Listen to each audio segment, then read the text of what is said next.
Hey everybody, what is going on? Hexlex here. Got another Master Duel video for you, and it is time for the second event of this month, the second festival, this one being the Fusion and Synchro Festival. So while there is an obvious best deck in the room, in my opinion, and that is definitely just going to be Azamina White Forest, I didn't want to play that necessarily for this video for two reasons. One, I do want to update my Fiendsmith Azamina White Forest build at some point in the very near future, so I didn't want too much overlap there. But also, this festival seemed like as good an excuse as any to try out P.U.N.K again. So been a minute since I've played P.U.N.K, and with the archetype leaning heavily into Fusion and Synchro, it seemed again like a pretty good time. Although I will say, P.U.N.K actually cares about having Xyz monsters a little more than you might think. There is a rank 8, I think, that's going to come out at some point in the future. But even beyond that, the ability to have rank 3 engines, whether it's like Armored Xyz or Goblin Biker, is quite good. But here, again, Fusion Synchro Festival, so none of that. As a result, I've decided to combine the P.U.N.K archetype with the Azamina archetype. Not only, of course, does this add another Omni Negate to the end board, but also Diabellstar as a non-tuner body is very convenient for going into 10s, which are, of course, also quite good. For the extra deck here, you'll notice that I'm playing Diabell, Queen of the White Forest, even though we're not playing a White Forest deck. That's because she is a generic 8. And while I won't get the first effect, I can still activate the second effect to summon Formula Synchron, which is another way to go into 10s, especially Chaos Angel, during your opponent's turn, which is very good. P.U.N.K is no stranger to synchroing on the opponent's turn. We, of course, like to go into the Amazing Dragon on the opponent's turn and try to bounce their whole board, ideally. But we also have the ability to fusion summon on their turn with Sinful Spoils of the White Forest going into the Guardian Chimera. The Sinful Spoils of the White Forest, of course, can be set off the Diabellstar the Black Witch as you're making Azamina and or just other kind of P.U.N.K plays in general, right? Definitely don't want to forget the Ghost Ogre and Snow Rabbit. While maybe not as ubiquitous as Droll and Lockbird in this format, P.U.N.K decks should always be playing Ghost Ogre, because not only is Ghost Ogre summonable off of Emergency Teleport, but you can also, of course, add it off the P.U.N.K Jam Dragon Drive. You might wonder why summoning Ghost Ogre off E-Tele matters. Fun fact, Ghost Ogre is the only Ghost Girl who can activate the effect from the hand or field. So E-Tele for Ghost Ogre actually does do something during the opponent's turn. Fun fact. I will say that, you know, Azamina stuff aside, this is a very standard P.U.N.K build. You might wonder why I didn't build Gold Pride P.U.N.K.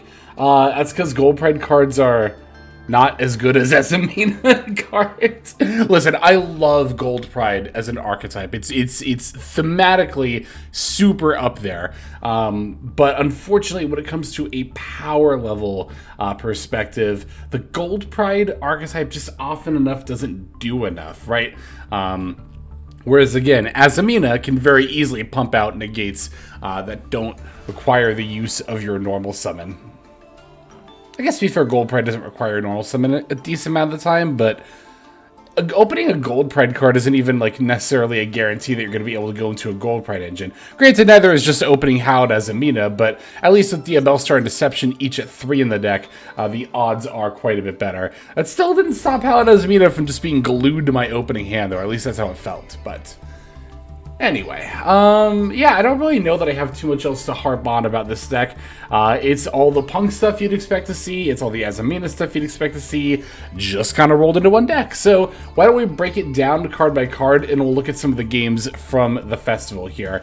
We're on 1 Effect Veiler, 1 Ghost Ogre and Snow Rabbit, 3 Ash Blossom and a Joyous Spring, 1 Yukio P.U.N.K Sharkusai, 1 Gagaku P.U.N.K Wagon, 1 Jorubi P.U.N.K Madam Spider, 3 No P.U.N.K Zeamin, 3 Molcharmi Furlos, 2 No P.U.N.K Deer Note, 3 Diabellstar the Black Witch, 3 No P.U.N.K Foxy Tune, 2 No P.U.N.K Ogre Dance, only 2 and not a full playset because I didn't really have room and wanted to include some of these other hand traps here. But if you can fit a third, you probably should play it. Anyway, 2 No P.U.N.K Ogre Dance, 1 Nibiru the Primal Being, 1 The Howled Azamina, 1 P.U.N.K Jam Extreme Session, 3 Deception of the Sinful Spoils, 2 Emergency Teleport, Oh, I only have one called by in here. That's definitely a mistake. There should definitely be a second one. Ooh, in which case I would probably want to cut a card for it. Maybe like an Imperm or something, but anyway. 2 Call by the Grave, 1 Cross that Designator, 1 Wanted Seeker of Sinful Spoils, 1 Sinful Spoils of the White Forest, 2 Infinite Permanents, and then 1 Jewelry Punk Dangerous Gabu. That's going to be our main deck. For the extra, we're on 1 Azamina Ilia Sylvia, 1 Azamina Mu Rashielago, 1 Yu-Gi-Oh! Punk Rising Carp, 1 Guardian Chimera. I have no idea why this card is limited. Does any deck even want to play more than 1? Maybe Chimera? I have no idea. Anyway.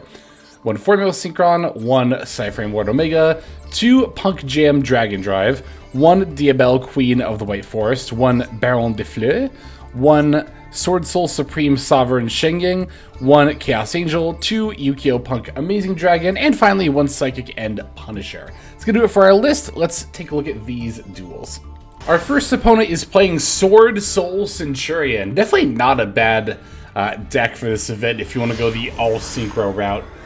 You don't, of course, have to play both Fusion and Synchros in your extra deck. I would have just played Synchron, but they banned, was it Speeder? They banned some really important card. I think it was Speeder, but anyway. Gonna go for the Deception here, but unfortunately our opponent has an Ash Blossom and Joyous Spring. We do have Wanted, so we can just grab, like, DML Star here anyway, but that Ash Blossom will cut us off from doing Azamina stuff. Thankfully, of course, that's really not that big of a deal. I can send the Deception or to special summon Diabelle Star, setting Sinful Spoils of the White Forest. I can use the Wanted effect to get an extra draw here, which I definitely want, even if it's just like a random Deception, because, of course, I need to send a card to activate the Foxy Tune.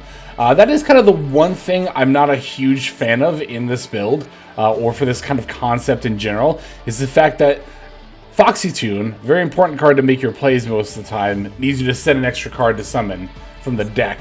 Diabelle Star also needs you to send a card. So you're very quickly, I mean, as you can see here, we're starting to run out of cards in hand a lot more quickly than I would like.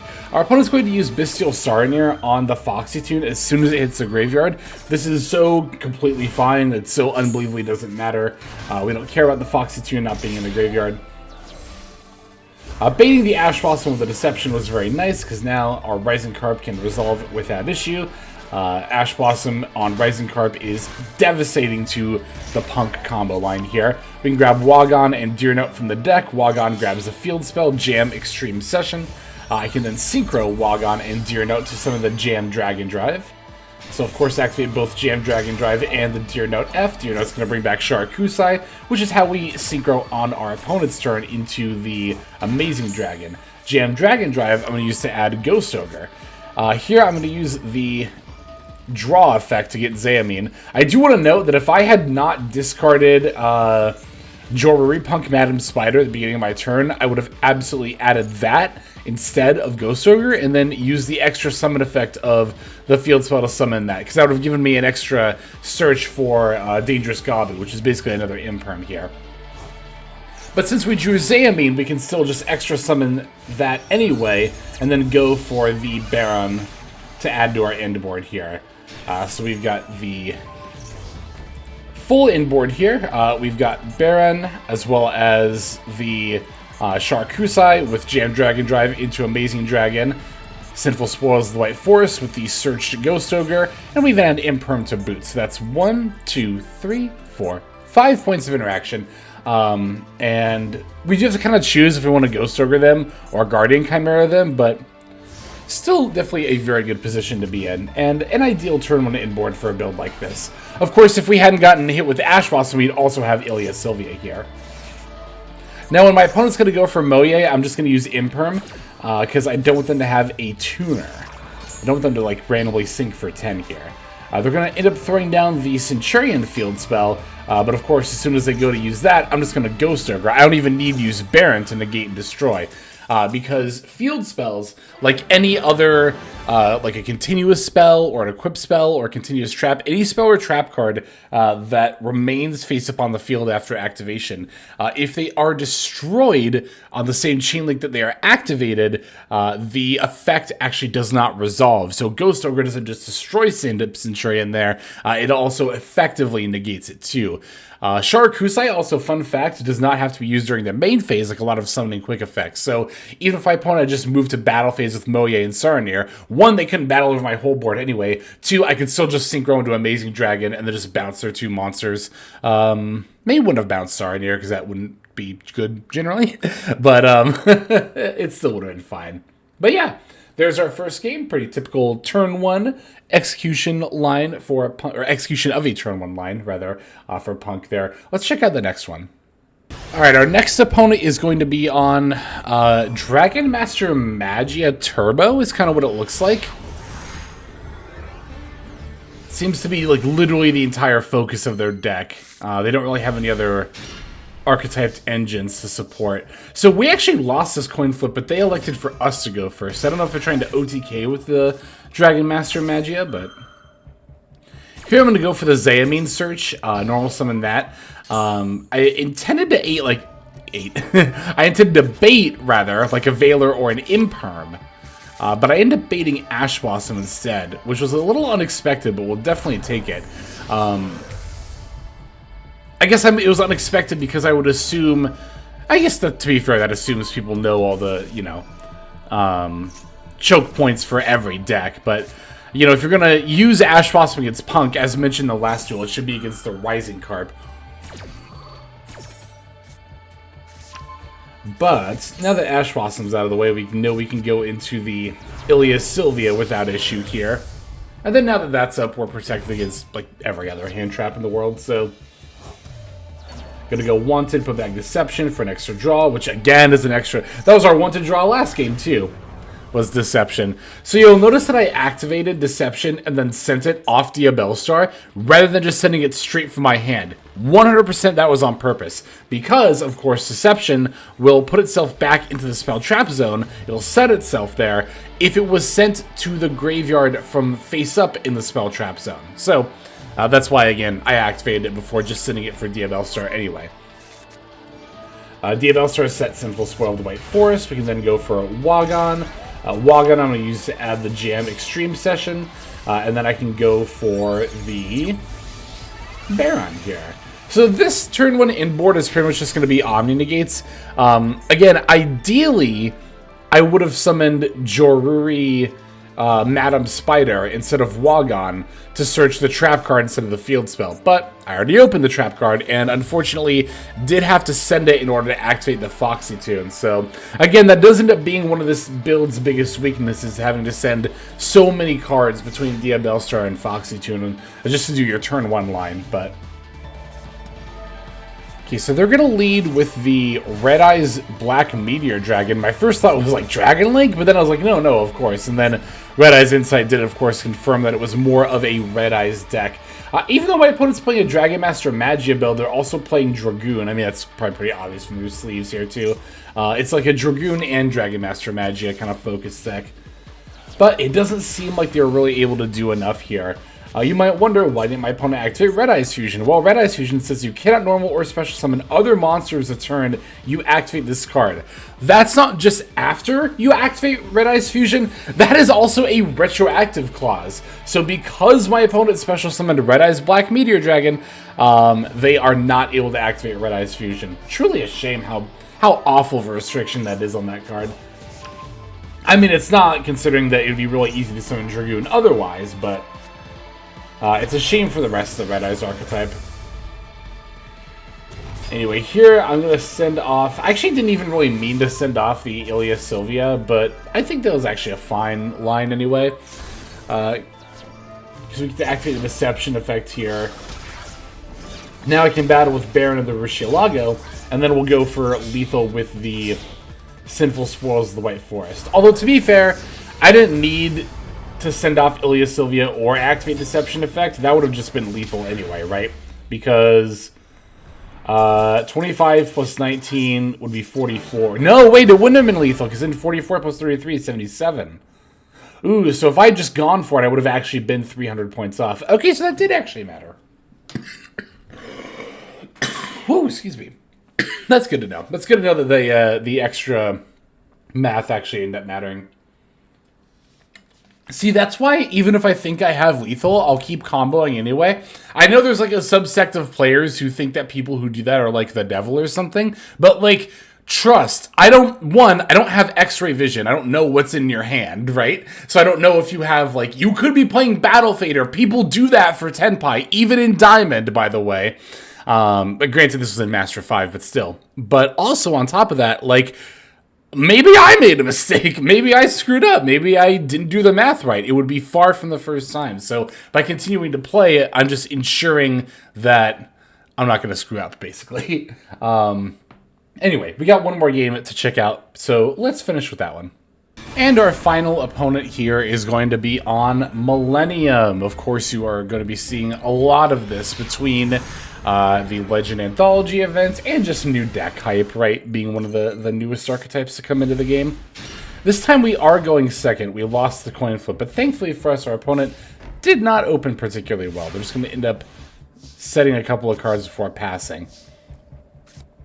Gonna go for the Wagon here. I will say, you know, our opponent does have quite a few cards bogging down their deck. Around 47 cards, they're playing like 3 Magic Cylinder, which is extremely unnecessary. But after we go for the Wagon to add the Extreme Session, our opponent's actually gonna go for Droll and Lockbird here. So P.U.N.K is a weird deck when it comes to Droll. There are some hands where Droll will just kind of shut you down, but there's other hands like this one where if you open the Foxy Tune, as well as whatever initiates the first search, then you're probably just fine. And I guess to be fair, even if you like just open Zayami, normal summon it, add Foxy Tune, then you get Drolled, you can still make a decent amount of plays under the Droll, but you won't get access to the field spell later, which is annoying but not like game ending. We have Call By, which you would think would make it not matter, but our opponent actually has a Crossout designator. And even though we have Crossout, Crossout's only at 1, so I can't cross out a Crossout.